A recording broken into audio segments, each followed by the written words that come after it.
Olá, que bom ter você aqui no nosso canal, que bom que você está passando por aqui mais uma vez. Se você não é inscrito nesse canal, convido você a se inscrever. Esse é um canal cristão, meu nome é Sara, e sempre que tem oportunidade eu convido pessoas bacanas para falarem sobre assuntos difíceis, complicados, polêmicos, mas necessários para serem discutidos, até para que a nossa fé e a nossa saúde espiritual aconteça.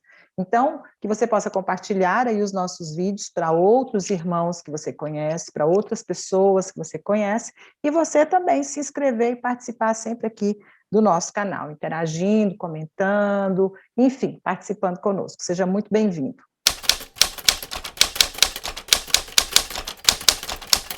Hoje, comigo, mais uma vez, o pastor Guilherme, porque onde há assunto difícil, sempre o pastor Guilherme estará presente. Não é verdade, pastor? Olá, Sara, tudo bem? Beleza? Tudo bem. Uai, pois é, estamos aí, né? O que puder fazer para ajudar. Temas difíceis são sempre temas difíceis, Temas mas... difíceis são temas difíceis. E esse é um tema difícil, tá? É um tema complicado, mas assim, eu vou fazer um acordo com você. Eu vou tentar fazer as perguntas da maneira que eu suponho que você, em casa, tem as dúvidas, tá? Então, assim, não é indireta para ninguém, não assista, se você me conhece pessoalmente, não assista achando que eu estou fazendo pergunta atravessada, jogando indireta, eu não estou lembrando de ninguém nesse momento, o meu objetivo é só discutir esse assunto até para eu mesma entender direito, porque eu tenho também muitas dúvidas, tá bom? Vamos falar sobre divórcio à luz da Bíblia e segundo casamento.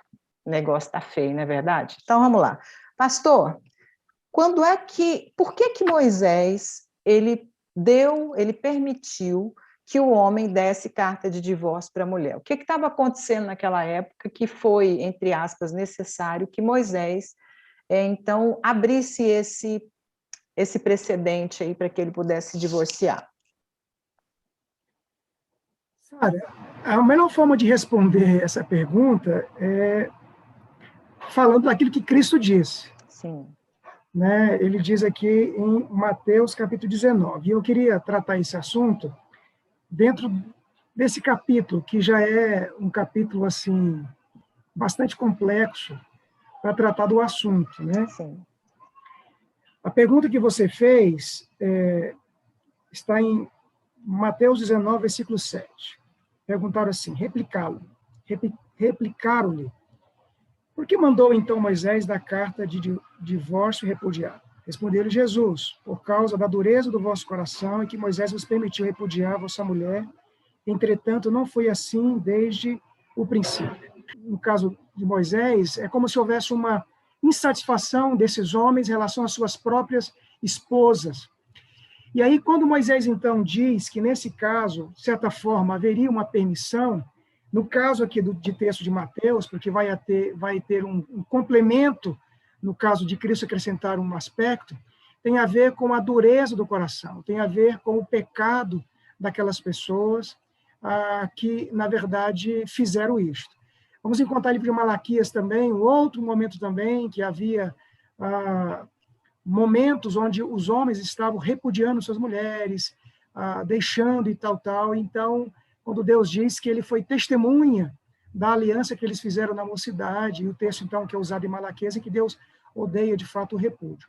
Então, nesse caso específico, no caso de Moisés, em outros aspectos que podemos encontrar na Escritura, podemos chegar à conclusão que é uma questão realmente comum de homens que encontraram uma insatisfação em suas respectivas mulheres, e assim por diante.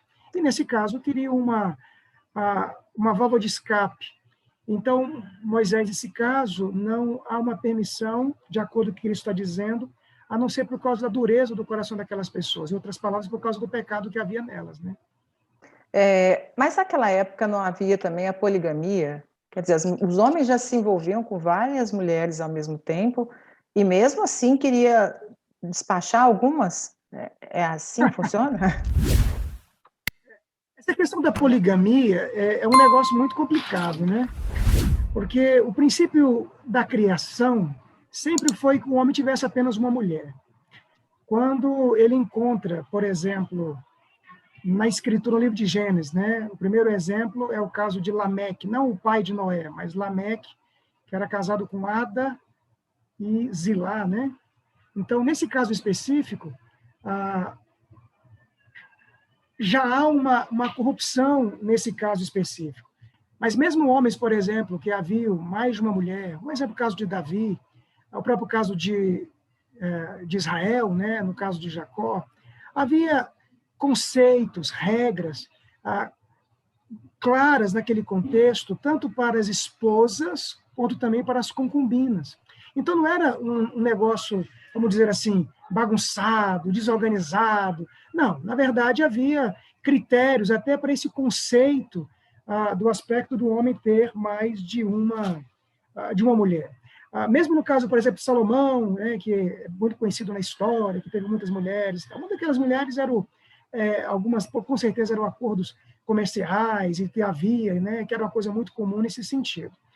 Mas mesmo nesse caso, mesmo o homem tendo mais de uma mulher, havia regras, conceitos que envolviam esse processo. Vou dar um exemplo aqui. No caso de Jacó, conta-se que Rubens acabou tendo relações com uma das suas concubinas. Isso gerou um certo desconforto, e lá, quando Jacó vai trazer a bênção, ele lembra desse detalhe e traz uma séria advertência para o seu filho. Então, nesse caso específico, quando fala de divórcio, nesse caso, está falando exatamente nesse caso da esposa legalizada, né, da esposa que está dentro desse contrato típico daquele contexto, mesmo nesse caso específico de um homem que tinha mais de uma mulher. Né? Pastor, o divórcio, hoje, 2021, é pecado? A pessoa que se divorcia, ela está cometendo um pecado? Ou, dependendo do motivo, não é pecado? Aí, então, a gente precisa ir lá para o texto que eu falei, que é o texto de Mateus, né, capítulo 19. Aí a gente vai ler esse texto, tudo bem? Versículo 3. Vieram a ele alguns fariseus e o experimentavam, perguntando: é lícito ao marido repudiar a sua mulher por qualquer motivo? Então respondeu ele: não tendes lido que o Criador desde o princípio os fez homem e mulher, e que disse: por essa causa deixará o homem pai e mãe, se unirá à sua mulher, tornando-se os dois uma só carne? De modo que já não são mais dois, porém uma só carne. Portanto, o que Deus ajuntou, não separe o homem. Replicaram-lhe: por que mandou então Moisés dar carta de divórcio e repudiar? Respondeu-lhe Jesus: por causa da dureza do vosso coração, é que Moisés vos permitiu repudiar a vossa mulher. Entretanto, não foi assim desde o princípio. Eu, porém, vos digo: quem repudiar a sua mulher, não sendo por causa de relações sexuais ilícitas, e casar com outra, comete adultério. O que casar com a repudiada comete adultério. A gente vive um contexto hoje relacionado ao que as pessoas se divorciam por diversos motivos e por diversas razões. Então, biblicamente falando, a única exceção à regra para que não houvesse para que houvesse um divórcio, uma permissão bíblica, seria exatamente o adultério. Sim. Né? O texto é muito claro que a ideia de uma relação sexual, né, de uma mulher ou de um homem casado com uma outra pessoa, garante à outra pessoa o direito de libertar-se, né, de repudiar. Nesse caso, ainda que haja inúmeras interpretações do texto, há quem diga que, mesmo em situações como essa, permitindo que uma pessoa se divorcie, não dá direito a um outro casamento, mas outras pessoas entendem que o texto vai nos permitir que, uma vez que o indivíduo é enganado, aquela outra pessoa que engana é como se tivesse morrido, dando a outra pessoa o direito de um outro casamento. Então, mas nesse caso específico, o fato é que a Escritura aponta para esta razão muito clara, que é uma questão que envolve o engano, a traição, o adultério. Então, é nessa situação e nessa circunstância que um divórcio não seria pecado, né? Nesse caso, dentro a partir desse texto de Mateus 19. No caso da traição, no caso do adultério, tem pessoas que perdoam, né? Tem pessoas que passam por cima e resolvem manter o casamento. Mas só no caso do adultério é que a Bíblia daria ao cônjuge o direito, entre aspas, de se separar.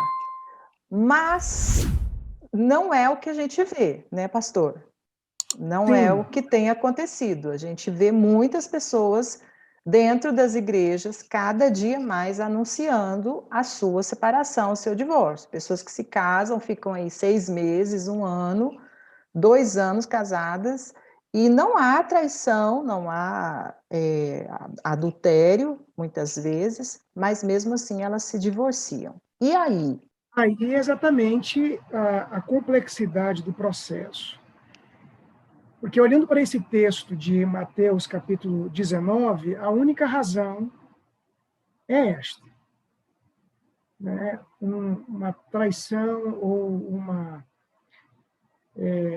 um adultério, né? Um engano nesse Sim. caso. Qualquer outra forma não é contemplada numa permissão bíblica, nesse sentido. Como é que então a gente entende que, por exemplo, às vezes a pessoa ela tem o segundo casamento, ela veio de um primeiro, se separou, não foi por adultério e ela se casa de novo. Esse novo casamento é difícil a gente falar assim, como é que Deus vê isso, porque a gente não é Deus para saber. Mas como é que a Bíblia vê esse tipo de relação? A questão, assim, existe coisas muito... esse é um assunto, como você falou, que eu acho extremamente complexo, porque a gente acaba entrando, por exemplo, em campos que são difíceis da gente tratar. Então, por exemplo, digamos que um casal qualquer tenha se separado por uma razão que não seja essa que eu citei. Lembrando que hoje nós temos um outro grave problema que talvez não seja contemplado na escritura diretamente, mas que lá, de fato, pressupõe que é a violência, por exemplo, doméstica. Sim, Que, no caso específico, ninguém, em bom senso, iria aconselhar, especialmente uma mulher, ficar dentro de um contexto que ela estaria sendo agredida nesse caso. eu jamais aconselharia uma mulher permanecer casada se ela fosse Então, vítima de violência emocional ou física. então nesse caso específico, há um caso que ainda não é tão claro na escritura, lembrando que é um outro contexto nesse sentido. E aí não vou entrar nesse mérito da questão, mas assim, a gente precisa partir do seguinte pressuposto. Primeiro temos que entender o que é um casamento. Um casamento, ele vamos usar a expressão, uma aliança, ainda que não seria talvez a melhor expressão, mas ela é de fato um vínculo, e Cristo deixa isso muito bem claro, que quando dois indivíduos resolvem se casar, eles deixam de ser dois para se tornarem um só.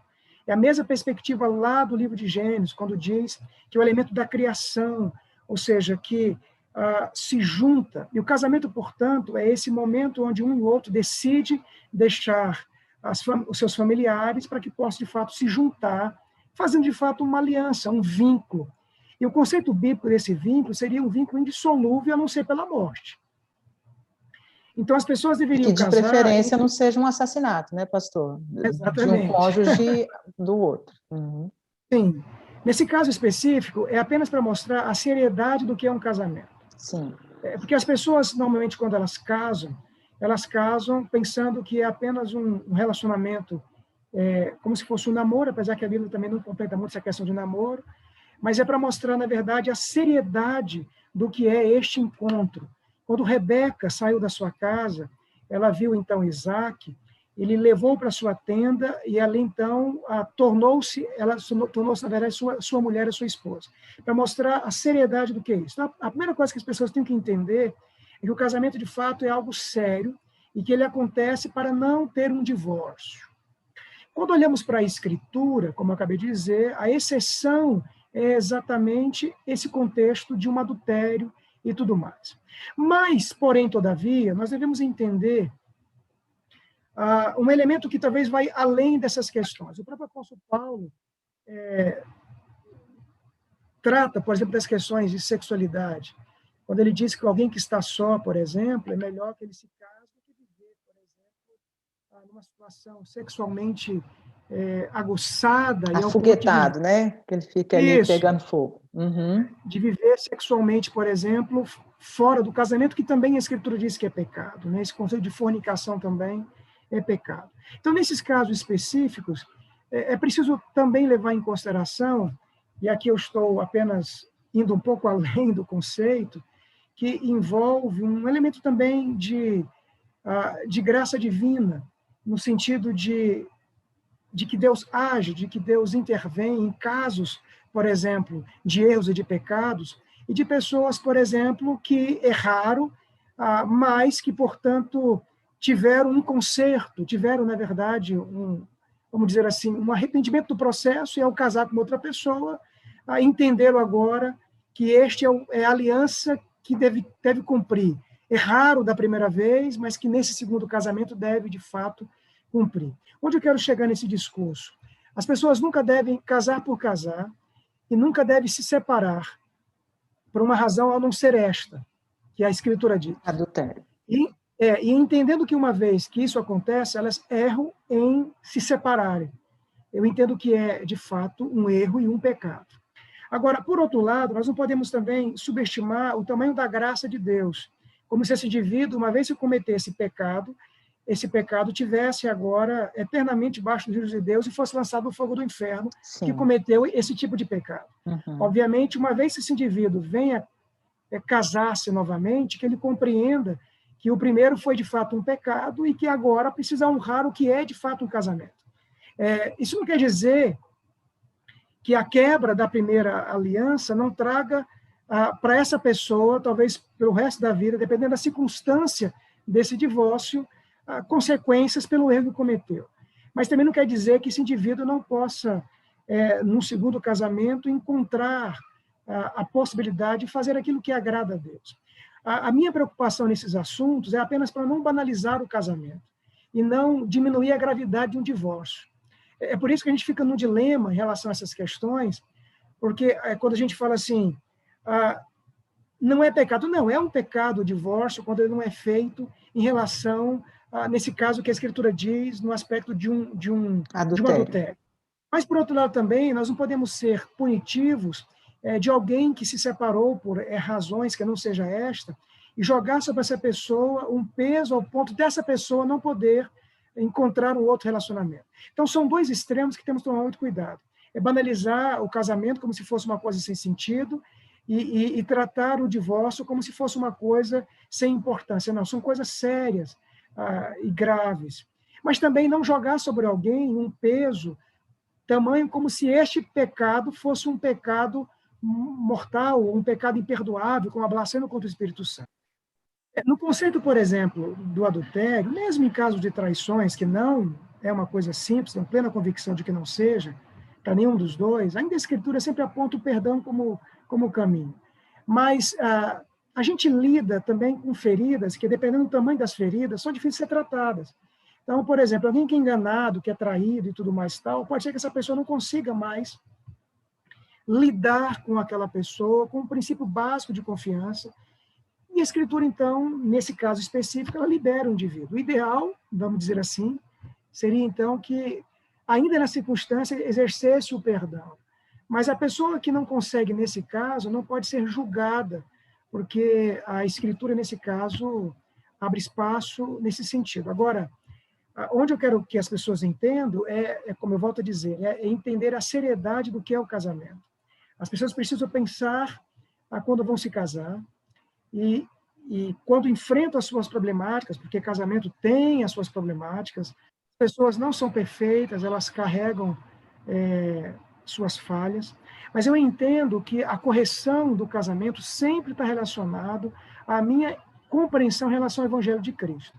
Por exemplo, o que me molda como marido, o que me molda como esposa, é exatamente o Evangelho de Cristo.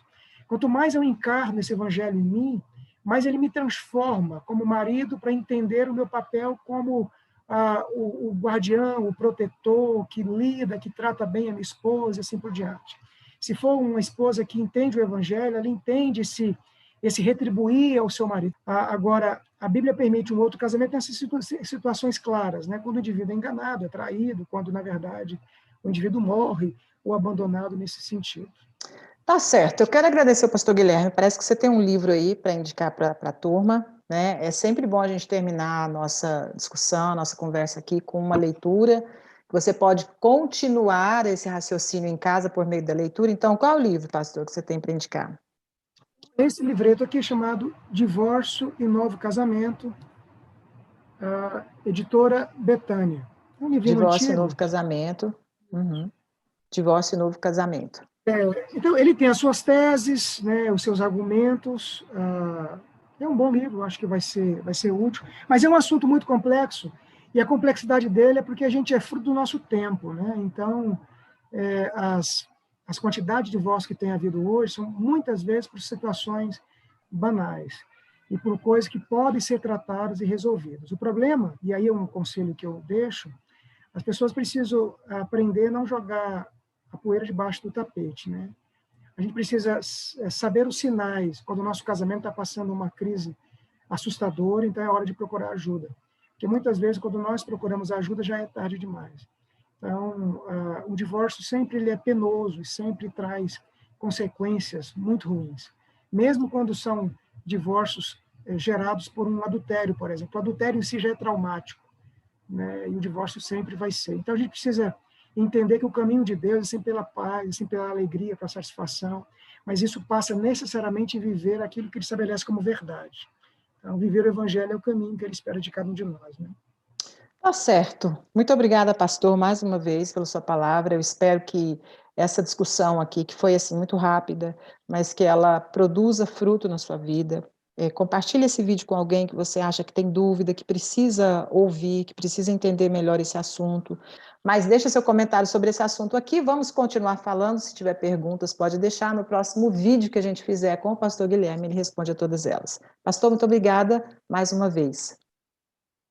Beleza, agradeço pelo convite. E se ficou muitas coisas fora do lugar, numa próxima a gente responde a partir das perguntas, se alguém tiver, tá bom? Tá certo. Muito obrigada e até o próximo vídeo. Tchau, tchau.